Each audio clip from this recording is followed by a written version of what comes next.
Yo, what is up everybody, and welcome back to Controlled Chaos Gaming. My name's Andy, and today we are doing a little bit of a different video. We're going to do a Paradox Rift set release. Now we are currently on Poke Beach. The entire set list has dropped, so we're going to go through each of the cards that I think are important and you should be picking up. The first cards I would recommend you pick up are the Pan Sage and Semi Sage cards. Pan Sage has that Call for Family attack, which is most notably on a 70 HP Pokemon, which is really good, and for a colorless energy, searches for a basic Pokemon, puts it onto your bench. Evolves into Semi Sage. Semi Sage has 100 HP and the ability Monkey Trio. If you have both a Semi Sage, a Semi Seer, and a Semi Poor in play, ignore all colorless attack cost that this Pokemon uses. So it is a grass colorless attack to do 100 damage, and during the opponent's next turn prevents all damage done to this Pokemon if your opponent's Pokemon that it's attacking has an ability. Except for Semi-Sage, he can attack himself, so if that ever comes up, good luck. Next cards are going to go hand in hand. Here we've got Panseer, of course has that 70 HP and the Call for Family attack, same as its grass type counterpart, and it evolves into Semi-Seer with 100 HP again and the same ability Monkey Trio, but it has the attack for what is essentially one fire energy, Heat Tackle, which does 190 damage and 30 damage to itself. So very good with a Choice Belt, hits 220, which knocks out almost every Pokemon V. Another decent card coming out is this Volcanion. It has the attack Dual Turbo, which does 20 damage, and you get to choose two of your bench Pokemon and attach one basic energy to both of them.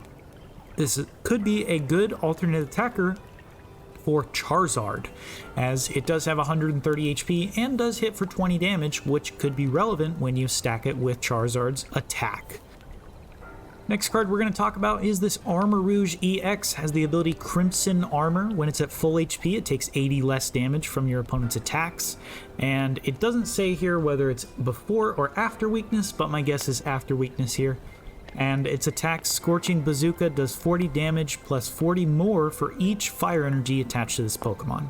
In order to do a substantive amount of damage, you would need a lot of fire energy on this Pokemon, and with what is effectively 340 HP, I'm not sure that it is going to see much play, especially with its weakness to water.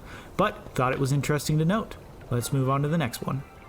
The next card we have here is Iron Moth. It is a future Pokemon, the first Pokemon that is a Paradox card that we have featured right now, but it has a very cool ability that when it moves from the bench to the active, you can move any amount of fire energy to it, and its attack does 120 damage.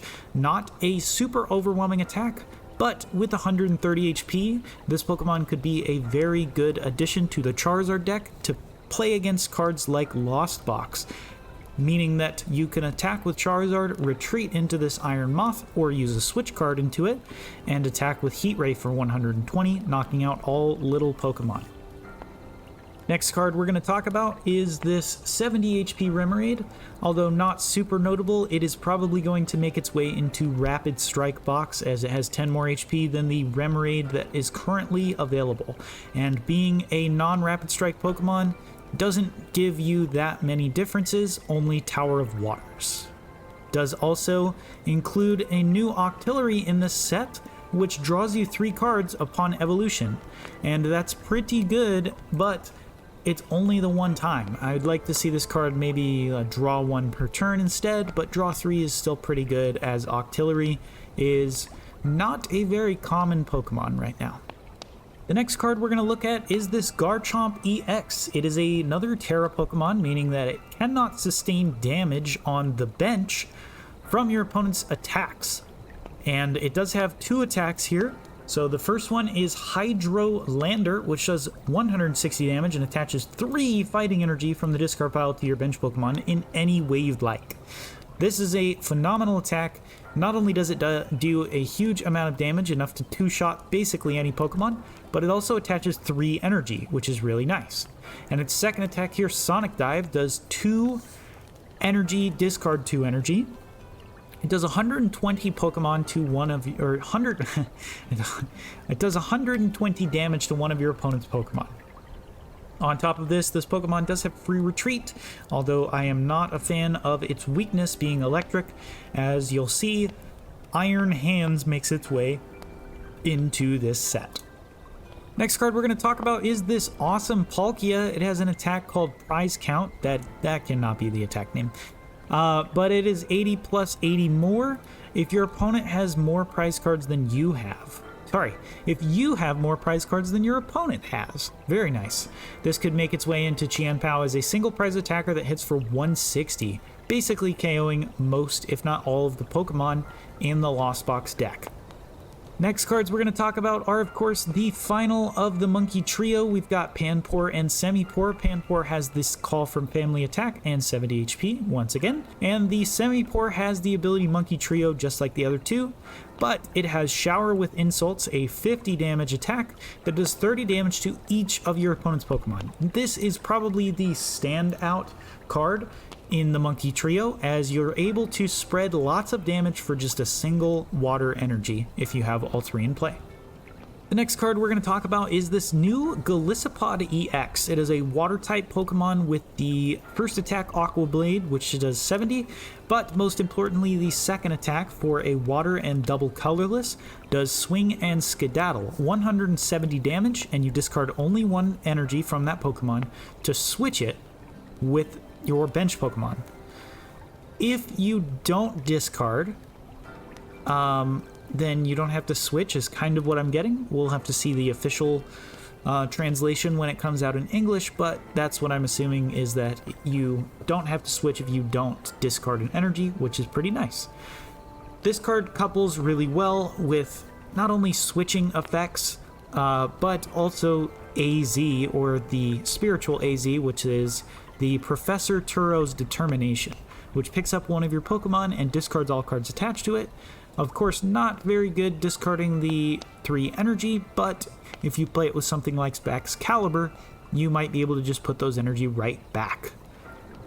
Very interesting to note that it is also weak to lightning.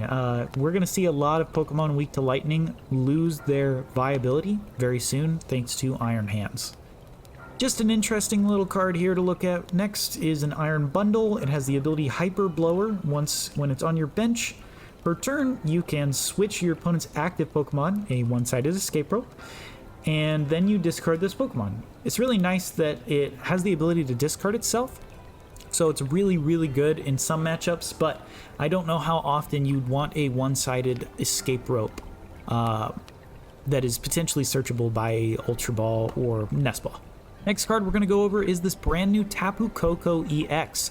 It's got not only a phenomenal looking card, but also has the attack Revenge Shock, which does 30 damage and 90 more if you had a Pokemon knocked out last turn, and your opponent's active Pokemon is paralyzed. This is incredibly strong, as 120 damage doesn't naturally KO anything, so it not only buys you a turn, but also that paralysis is very hard to get out of. Some decks play 0 outs to paralysis at the moment, such as Gardevoir and Lugia.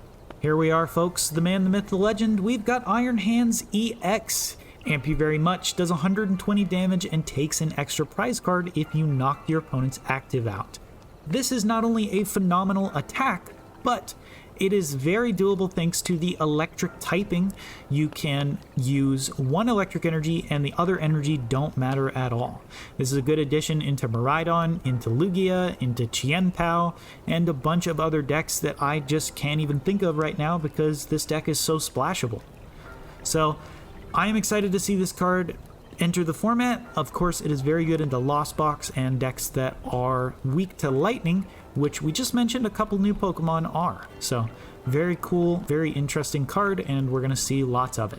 Next card we're going to go over is this Xatu with the Clairvoyant Sense. Once during your turn, you may attach a basic psychic energy from your hand to one of your bench Pokemon and then draw 2 cards. This is reminiscent of Calyrex Shadow Rider's Underworld Door. That's actually the exact same ability, but this Pokemon is not prevented from its ability when your opponent plays Path to the Peak. So very, very interesting to note. This card will likely see lots of play in a Psychic deck if it's not relying on the Gardevoir engine. Next card we're going to go over is another ancient Pokemon. We have the Screamtail with Roaring Scream. It has an attack that does 20 damage to one of your opponent's Pokemon for each damage counter currently on this Pokemon.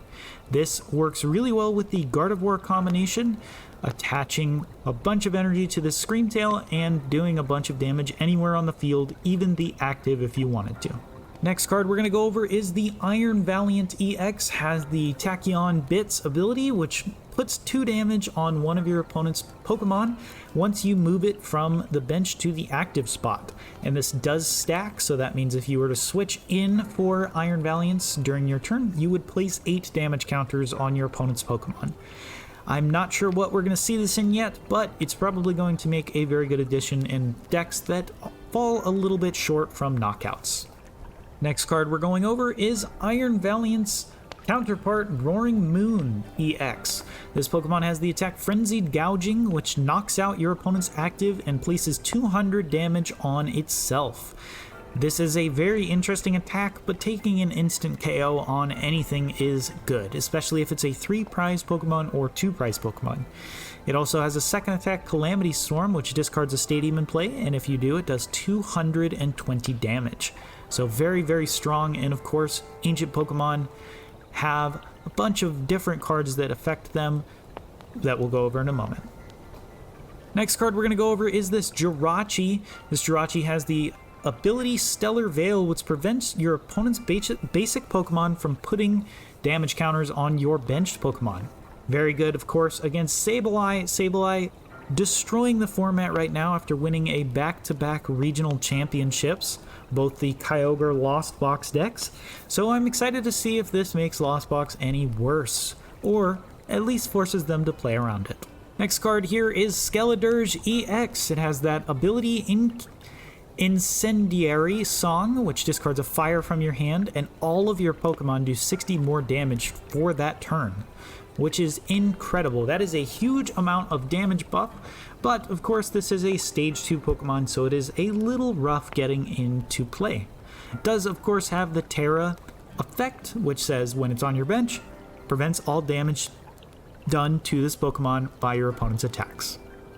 And your own attacks. Not that that matters too much right now. It also has the attack Luster Burn, which does 160 damage and isn't affected by any effects on your opponent's active. Could be very good going forward as shred Pokemon like Mew VMAX rotate soon. The next card we're going to go over is the Goldango EX. It has the ability Coin Bonus, which is reminiscent of the Slurpuff with Tastings, where you draw 1 card during your turn, but if it's in the active, you draw 2 instead. It also has a very good attack, Make It Rain, which has 50 damage times the number of basic energy you discard directly from your hand. And it's only 1 energy, which makes this a very efficient attacker. Next card to go over is the Iron Jugulus, a future Pokemon with another incredible artwork here. And it has the attack Homing Headbutt, which does 50 damage to 3 different Pokemon with damage counters on them. This is really good in Lost Box, and it does have a second attack, of course, which hits for 150, and if you have a future booster energy capsule, it does 3 energy cost instead of 5. The next cards to come out are the Ancient Energy Booster Capsule, which gives 60 HP to ancient Pokemon and removes all special conditions and prevents them for the future. We have Counter Catcher, which is a reprint which allows you to switch your opponent's active with one of their bench Pokemon as long as you are losing the game or have more prizes remaining. We've got the Earthen Vessel, which is a new version of Professor's Letter, which discards a card from your hand and you search for 2 basic energy cards, put them into your hand. We've got the Future Booster Energy Capsule, which gives you 0 retreat cost on your future Pokemon and they do 20 more damage. And we have Luxurious Cape, which gives your non-rule box Pokemon 100 more HP, and when they get knocked out, your opponent takes 1 more prize card. Next, we have a bunch of supporters that are really good. We have the Mela, which, if one of your Pokemon was knocked out in the previous turn, attaches a basic fire energy from the discard pile to one of your Pokemon, and then you draw cards until you have 6 in your hand. We also have Professor Sada's Vitality, which chooses 2 ancient Pokemon and attaches 1 basic energy from the discard pile to each of those Pokemon, and then draws 3 cards. Incredible supporter card here, but of course very good with those ancient Pokemon like Roaring Moon. Next one is Professor Turo's Scenario, which puts a Pokemon from your play into your hand. It does discard all cards attached to that Pokemon, but that is a very little drawback for how good the card is. Aside from supporters and the items, we have the new technical machines returning. Of course, technical machines have been in and out of the formats for a while now, but we have a couple new ones that are very good. This first one, Technical Machine Blindside, gives the Pokemon it's attached to the attack Blindside, which for 3 energy does 100 damage to one of your opponent's benched Pokemon, or any Pokemon that has a damage counter on it. Again, really good in Lost Box. The next one, same attack. The next one here, TM Devolution, de-evolves all of your opponent's evolved Pokemon and puts them back into their hand for only a single energy card. A very good card. Next one is the exact same effect, but instead it evolves 2 of your benched Pokemon. So kind of the opposite of the Devolution. Last one is Turbo Energize, which for 1 energy searches for 2 basic energy and attaches them to your benched Pokemon in any way you'd like. We also have a couple other cards here. Techno Radar, a future card that discards a card from your hand and searches for 2 future Pokemon and puts them right into your hand. We also have a new special energy card, Medical Energy, which heals 30 damage from your Pokemon as soon as you attach it. A very niche effect, but could see play in a couple decks. And that is it for the set. We have a couple of extra artworks that we can go through here, but other than that, it's pretty much a actually I'd probably say the best set for Scarlet and Violet so far. And all of these amazing artworks are available in the set, so if you're wanting to pick it up, go check out our new sponsor, Kayfabe Cards. And that's all for the set review. Thank you guys so much for watching, really appreciate it. If you could, make sure to leave a like. And if you're interested in more videos like this, we can look at doing more of them in the future. But for now, I'll see you guys next time. My name's Andy, and this is Controlled Chaos Gaming.